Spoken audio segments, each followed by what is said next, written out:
નમસ્કાર. આ મહત્વપૂર્ણ કાર્યક્રમમાં દેશભરથી જોડાયેલા ઉપરાજ્યપાલ,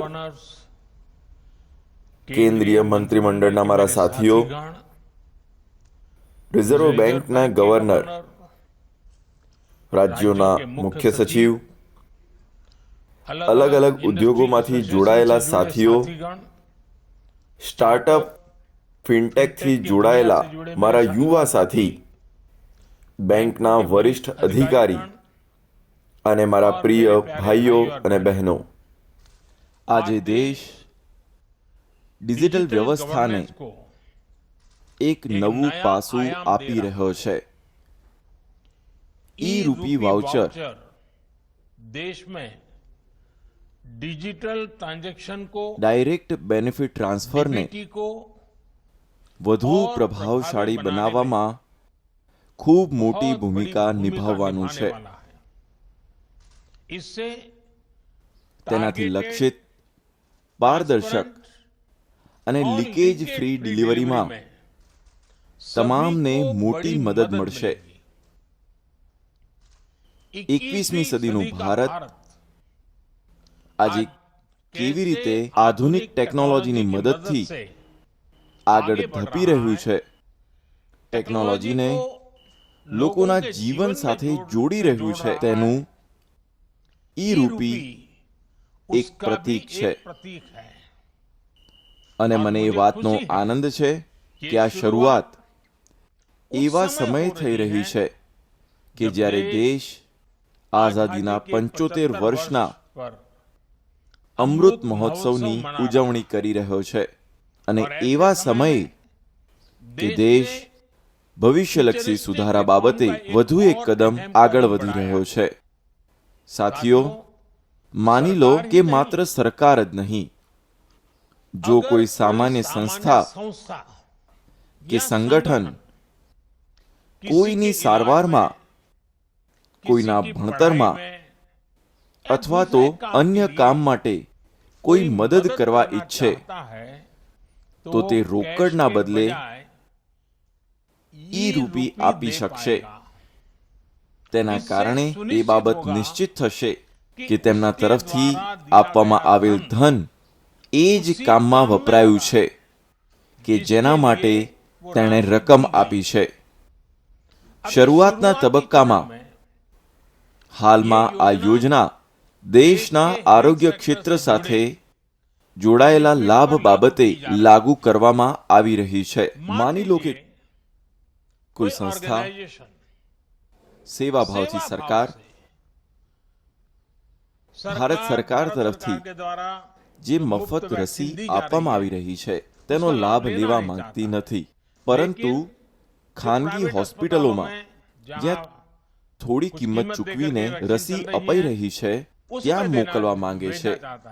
જો તે 100 ગરીબોને રસી આપવાની ઈચ્છા ધરાવતા હોય તો તે 100 ગરીબોને ઈ રૂપી વાઉચર આપી શકે છે.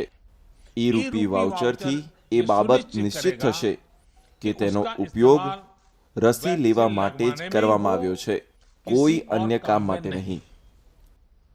સમય જતાં તેમાં અન્ય બાબતો પણ જોડવામાં આવશે, જેમ કે કોઈ વ્યક્તિ અન્ય વ્યક્તિની સારવાર માટે ખર્ચ કરવા માંગતી હોય, કોઈ ટીબીના દર્દીને યોગ્ય દવાઓ અને ભોજન માટે આર્થિક મદદ કરવા માંગતો હોય, કે પછી બાળકોને અથવા ગર્ભવતી મહિલાઓને ભોજન અને પોષણ સાથે જોડાયેલી અન્ય સુવિધાઓ આપવા માંગતો હોય, તો એ કામ માટે ઈ રૂપી ખૂબ જ સહાયક થશે. આનો અર્થ એ થયો કે વ્યક્તિની સાથે સાથે ઈ રૂપી ચોક્કસ હેતુલક્ષી પણ છે. જે ઈરાદાથી કોઈ મદદ અથવા તો કોઈ લાભ આપવામાં આવી રહ્યો હોય ત્યારે તેનો એ જ હેતુ માટે ઉપયોગ થશે અને તે ઈ રૂપી મારફતે સુનિશ્ચિત થશે. હવે કોઈ વૃદ્ધાશ્રમ માટે 20 નવી પથારીઓ લગાવવા માંગતો હોય તો ઈ રૂપી વાઉચર તે કામ માટે પણ સહાયરૂપ થશે. જો કોઈ વ્યક્તિ તેના વિસ્તારમાં 50 ગરીબો માટે ભોજનની વ્યવસ્થા કરવા માંગતો હોય તો ઈ રૂપી વાઉચર તેને સહાયરૂપ થશે. જો કોઈ વ્યક્તિ ગૌશાળા માટે ઘાસચારાની વ્યવસ્થા કરવા માંગતો હોય તો તેને પણ ઈ રૂપી વાઉચર મદદરૂપ થશે. આ બાબતને રાષ્ટ્રીય સંદર્ભમાં જોવામાં આવે તો જો સરકાર તરફથી પુસ્તકો માટે પૈસા મોકલવામાં આવ્યા હોય તો ઈ રૂપીથી એ નિશ્ચિત થશે કે પુસ્તકો જ ખરીદી શકાશે. યુનિફોર્મ માટે પૈસા મોકલવામાં આવ્યા હશે તો તેનાથી યુનિફોર્મની જ ખરીદી કરી શકાશે. જો સબસિડાઇઝ ખાતર માટે મદદ કરવામાં આવી હશે તો તે ખાતર ખરીદવાના જ કામમાં આવશે. ગર્ભવતી મહિલાઓ માટે આપવામાં આવેલી રોકડ રકમથી માત્ર પોષક આહારની જ ખરીદી થઈ શકશે. એટલે કે પૈસા આપ્યા પછી આપણે તેનો જે ઉપયોગ કરવા માંગીએ છીએ તે ઈ રૂપી વાઉચર સિદ્ધ કરશે. સાથીઓ, અગાઉ આપણા દેશમાં કેટલાક લોકો ઈચ્છતા હતા કે ટેકનોલોજી, અને તે કહેતા પણ હતા કે ટેકનોલોજી તો માત્ર અમીર લોકો માટેની જ ચીજ છે. ભારત તો ગરીબ દેશ છે, એટલા માટે ભારત માટે ટેકનોલોજીનું શું કામ છે? અમારી સરકાર ટેકનોલોજીને મિશન બનાવવાની વાત કરતી હતી ત્યારે ઘણા રાજનેતાઓ, કોઈ ખાસ પ્રકારના નિષ્ણાત આ બાબત અંગે સવાલો ઊભા કરતા હતા. પરંતુ આજે ભારતે તે લોકોના વિચારને નકારી કાઢ્યો છે અને ખોટો પણ સાબિત કર્યો છે. આજે દેશની વિચારધારા અલગ છે, નવી છે. આજે આપણે ટેકનોલોજીને ગરીબોની મદદ માટે તેમની પ્રગતિના એક સાધન તરીકે જોઈ રહ્યા છીએ. આજે દુનિયા જોઈ રહી છે કે ટેકનોલોજી ભારતમાં કેવી રીતે પારદર્શકતા અને ઈમાનદારી લાવી રહી છે. ટેકનોલોજી કેવી રીતે નવી તકો ઊભી કરવામાં, તેને ગરીબો માટે ઉપલબ્ધ કરાવવામાં કામ કરી રહી છે. અને કેવી રીતે ટેકનોલોજી સરકાર અને વહીવટી આંટીઘૂંટીઓ ઉપર સામાન્ય માનવીનો આધાર ઓછો કરી રહી છે. આજે તમે આ અનોખી પ્રોડક્ટ્સ જોશો તો આજે આપણે ક્યાં સુધી પહોંચ્યા છીએ, કારણ કે દેશમાં જનધન ખાતા ખોલવામાં અને તેને મોબાઈલ અને આધાર સાથે જોડીને જેમ જેવી વ્યવસ્થા સાથે જોડવા વર્ષોથી મહેનત કરી છે. જ્યારે જેમ શરૂ કરવામાં આવ્યું ત્યારે લોકો તેનું મહત્વ સમજી નહોતા શક્યા, પરંતુ આપણે તેનું મહત્વ લોકડાઉનના સમયમાં જોયું છે. દુનિયાના મોટા મોટા દેશ જ્યારે પરેશાન હતા કે લોકડાઉનના સમયમાં ગરીબોને મદદ કેવી રીતે કરી શકાશે, ત્યારે ભારત પાસે એક સમગ્ર વ્યવસ્થા તૈયાર હતી. અન્ય દેશો પોતાના ત્યાં પોસ્ટ ઓફિસ અને બેંકોના ખાતા ખોલાવી રહ્યા હતા, ત્યારે ભારત મહિલાઓના બેંકના ખાતાઓમાં સીધી આર્થિક મદદ મોકલી રહ્યું હતું. ભારતમાં અત્યાર સુધીમાં ડાયરેક્ટ બેનિફિટ ટ્રાન્સફર મારફતે ₹3.5 લાખ કરોડ લાભાર્થીઓના ખાતામાં સીધા મોકલાઈ ચૂક્યા છે. આજે કેન્દ્ર સરકારની 300 થી વધુ યોજનાઓનો લાભ ડાયરેક્ટ બેનિફિટ ટ્રાન્સફરના માધ્યમથી લોકો સુધી પહોંચાડી રહી છે. આશરે 90 કરોડ દેશવાસીઓને તેની મારફતે કોઈને કોઈ રીતે, કોઈ પણ રીતે લાભ થઈ રહ્યો છે. રાશન હોય, એલપીજી ગેસ હોય, સારવાર હોય, સ્કોલરશીપ હોય, પેન્શન હોય, મજૂરી હોય, ઘર બનાવવા માટે મદદ કરવાની હોય, એવા અનેક લાભ ડાયરેક્ટ બેનિફિટ ટ્રાન્સફર મારફતે આપવામાં આવી રહ્યા છે. પીએમ કિસાન સન્માન નિધિ હેઠળ રૂપિયા 1,35,000 કરોડ સીધા જ ખેડૂતોના બેંકના ખાતામાં પહોંચાડવામાં આવ્યા છે. આ વખતે તો ખેડૂતો પાસેથી ઘઉંની જે સરકારી ખરીદી કરવામાં આવી છે તેના આશરે 85,000 કરોડ રૂપિયા ખેડૂતોના બેંકના ખાતામાં ટ્રાન્સફર કરવામાં આવ્યા છે. આ તમામ પ્રયોગોનો ખૂબ મોટો લાભ એ થયો છે કે દેશના આશરે 2.25 લાખ કરોડ રૂપિયાથી વધુ રકમ ખોટા હાથમાં જતી રોકી શકાઈ છે. સાથીઓ, ભારત આજે દુનિયાને બતાવી રહ્યો છે કે ટેકનોલોજી અપનાવવામાં, તેની સાથે જોડાવામાં તે કોઈથી પાછળ નથી. ઇનોવેશનની વાત હોય કે સર્વિસ ડિલિવરીમાં ટેકનોલોજીના ઉપયોગની વાત હોય, ભારત દુનિયાના મોટા દેશોની સાથે મળીને વૈશ્વિક નેતાગીરી પૂરી પાડવાની ક્ષમતા ધરાવે છે. વિતેલા 7 વર્ષમાં ભારતે પોતાની પ્રગતિને જે ગતિ આપી છે તેમાં ટેકનોલોજીના સાચા ઉપયોગની મોટી ભૂમિકા રહી છે. તમે વિચાર કરો કે શું 8-10 વર્ષ પહેલા કોઈએ પણ કલ્પના કરી હતી કે ટોલ બૂથ ઉપર કરોડો ગાડીઓ કોઈ ભૌતિક લેવડ દેવડ કર્યા વગર નીકળી શકશે? આજે ફાસ્ટેગના કારણે આ શક્ય બન્યું છે. શું 8-10 વર્ષ પહેલા કોઈએ પણ વિચાર્યું હતું કે દૂર દૂરના ગામમાં બેઠેલો હસ્તકલાનો કોઈ કારીગર પોતાની પ્રોડક્ટ દિલ્હીની કોઈ સરકારી ઓફિસમાં સીધી વેચી શકશે? આજે જેમ એટલે કે સરકારી ઈ માર્કેટપ્લેસ પોર્ટલથી આ શક્ય બન્યું છે. શું 8-10 વર્ષ પહેલા કોઈએ પણ વિચાર્યું હતું કે આપણા પ્રમાણપત્રો, દસ્તાવેજો દરેક સમયે ડિજિટલ પદ્ધતિથી તમારા ખિસ્સામાં રહેશે અને દરેક જગ્યાએ ક્લિક કર્યા પછી તેનો ઉપયોગ થઈ શકશે? આજે ડિજી લોકરથી આ શક્ય બન્યું છે. શું 8-10 વર્ષ પહેલા કોઈએ વિચાર્યું પણ હતું કે ભારતમાં એમએસએમઈ ક્ષેત્રના ઉદ્યોગ સાહસિકો માત્ર 59 મિનિટમાં ધિરાણ મંજૂર કરાવી શકશે? આજે ભારતમાં આ શક્ય બન્યું છે. અને એવી જ રીતે 8-10 વર્ષ પહેલા શું કોઈએ પણ વિચાર્યું હતું કે તમે કોઈ કામ માટે એક ડિજિટલ વાઉચર મોકલશો તો કામ થઈ જશે?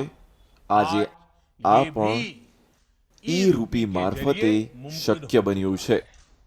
હું આવા અનેક ઉદાહરણ તમને ગણાવી આપી શકું તેમ છું. આ મહામારી દરમિયાન પણ દેશે ટેકનોલોજીની તાકાતનો અનુભવ કર્યો છે.